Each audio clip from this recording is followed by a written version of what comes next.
What's up, guys? Mr. Lee Redmond here with episode number 5 of the Dynamo Dresden file. We have now completed the season, so we will go through the fixtures and we'll go through the table. We'll see what we can find out about the other nations as well. England, France, Germany, Italy and all that lot. See what happens. But yeah, the ending has been pretty decent, as you can see there.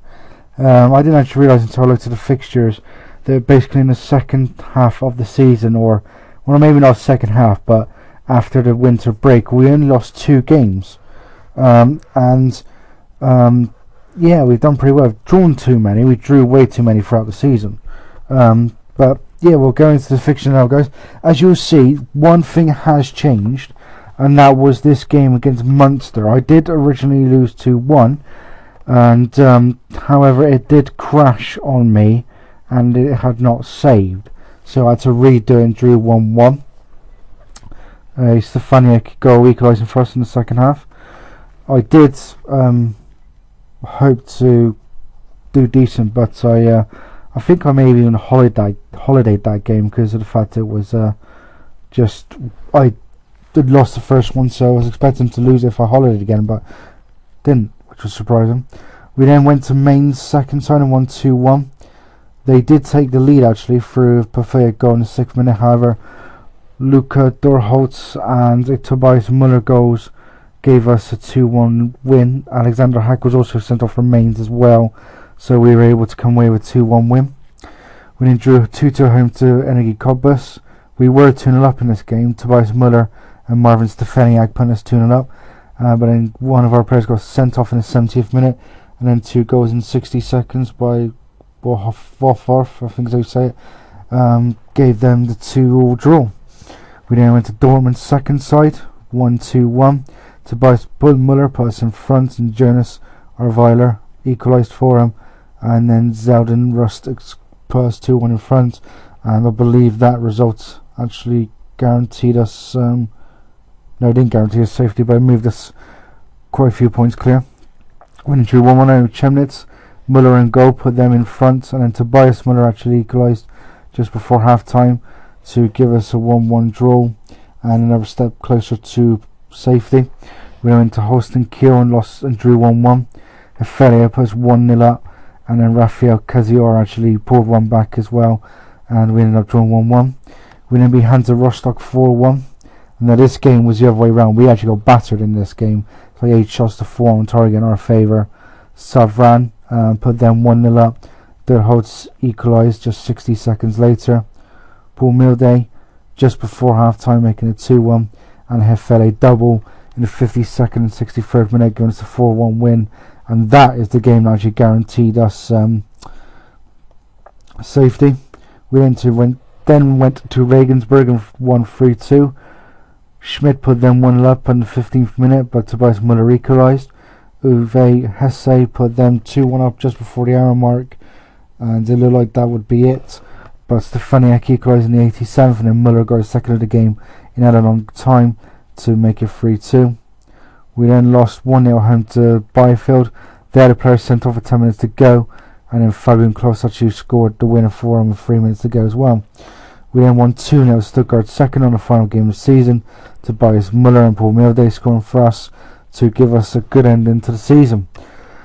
So yeah, we only lose 2 games at the end of that section, so that's pretty decent considering we won 3 in the first half before winter break and then only losing 2 in the second half. Hopefully we can do a lot better next season. We ended up finishing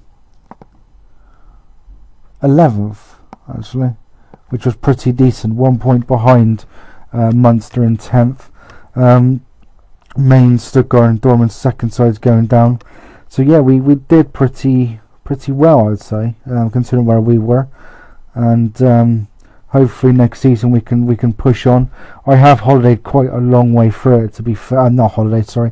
I have moved quite a long way through. As you can see, it is June 10th, so it was not long before the update, and then only 3 weeks before everyone is released from their contracts.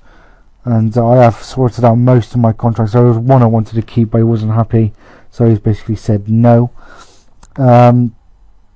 stats wise, player wise, we've got nothing there, to be honest, which is not much of a surprise. But if we get to the score, we'll have a look in the thing. So Muller and Eilers with 12 each ended up the top goal scorers for us, and then we had Stefaniak on 10. Convalios would have been a lot higher if he had played a few more games. So yeah, we ended up pretty decent. A lot of players are unhappy because I've not really I've unfortunately not handled a lot of stuff very well this year, to be honest. But something I do want to show you, which surprised me a lot, is Team of the Year. I actually got 3 players in it. Michael Hefele, the centre back, Justin Eilers, attacking right midfielder, and then Stefaniak attacking left. So I was actually pretty surprised to actually get that, to be fair. I'm not going to lie. I was expect possibly one, maybe Eilers, or the other top goal scorer. I've completely forgotten who he is, Tobias Muller. But no, to have 3 players in there is pretty decent, especially when you consider Stuttgart Kickers won the league and they had 3 in there. So that's very decent. So as you can see, guys, we got Stuttgart Kickers winning it on goal difference against Arminia Bielefeld, and then unfortunately Grosschepasch lost to Frankfurt Arnhenbruck, whoever they are, in the playoffs. So we'll have a look at the second division. So in the second division, you got Dusseldorf going out with Graffer Fürth from Braunschweig, and Auen Sandhausen will be joining us next year. So yeah, they stayed there, and Braunschweig beat Hertha Berlin to on away goals, actually, by the looks of it, to go up. And then we've got Bayern. Oh my God, that's interesting. We've got Bayern, Schalke, Wolfsburg, Dortmund, Germany's Champions League representatives, Mönchengladbach, Hamburg, and Mainz as the Europa League, and then you got Hertha, Hanover, and Paderborn going down from the Bundesliga. Cup winners was Hamburg, who obviously will take place in the Europa League next year. So that's just been pretty decent. Finance-wise, we were going down here, as you can see here. We have slightly improved. We have got about 7 new sponsorship deals. So yeah, we got 1 sponsorship deal there, 1.7 mil general sponsorship, 2-year main kit deal, 300,000, 4-year stadium deal, another still. That I haven't seen this before, actually. Sponsorship deals increasing by 25% on gaining promotion to the top division. The main kit deal is probably not going to happen because that actually ends in 2016. A lot of these will actually end in 2016, apart from 5-year general sponsorship deal there, that 3-year one there. Oh, we got 20-year sponsorship deal, not bad. And what was the other one? There's 2019 4-year stadiumship deal. We got 2 loans outstanding. No, sorry, extra. 1 loan outstanding, which is pretty decent, and that will actually end in a year's time, which is pretty cool. And interest has been paid on that as well, by the looks of it. Salary wise, at the moment, we're over. Bugger, didn't realise that. But yeah, we're over. But that will come down due to the contracts not being renewed. So we got Christian Fiel, who's not very happy. I don't think I would have kept him anyway because he's not the greatest. No, he's 2.5 stars. So he'll go 2,800. This is the guy I wanted to keep because he's got decent potential ability, but he wants to leave, so that's not going to happen. So I think we'll gain probably about 4,000 odd there. Dresden seconds and stuff, they will probably have quite a bit as well. So I know I'm going to be losing 4 members of staff, but they're not the greatest, so I'll hopefully replace them. So all in all, it's not been too bad. I mean, we massively improved, thankfully. So yeah, that's pretty decent. So have a look at the all the competitions. So Chelsea, Man City, Liverpool and Arsenal. Palace, really? Tottenham, Palace and Man U making Europa League. West Ham, West Brom, Sunderland going down. Cardiff went back up. Cardiff, Watford, Wigan going back up. Blackburn got relegated after going into administration. Blackpool as well. Oldham, Swindon, MK Dons going up. So yeah. See, Bristol City, my team, actually got smashed by Bradford in the playoffs. I think actually ended up 6-0 on aggregate. Quite ironic, to be fair, after we beat them 6-0 2 weeks ago to actually take promotion. So we'll just have a quick look at the FA Cup. Won by Man U in extra time. And League Cup winners were Tottenham beating Man City. Let's go to...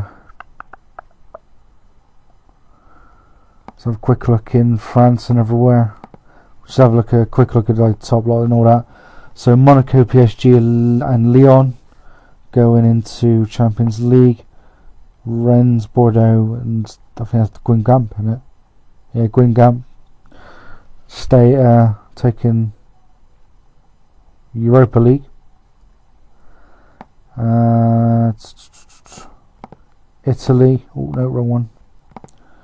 Juve, Sampdoria, AC Milan taking Champions League places, and Napoli, Fiorentina and Genoa taking Europa League. No real big team going down there. And we'll just have a look at La Liga, which have I got that loaded up? Oh, I've got it loaded up. Real, Barca, Villarreal, Atletico, and you got Celtic, Valencia, and Eibar. Eibar must have won King's Cup, Copa del Rey, sorry. So, pretty decent.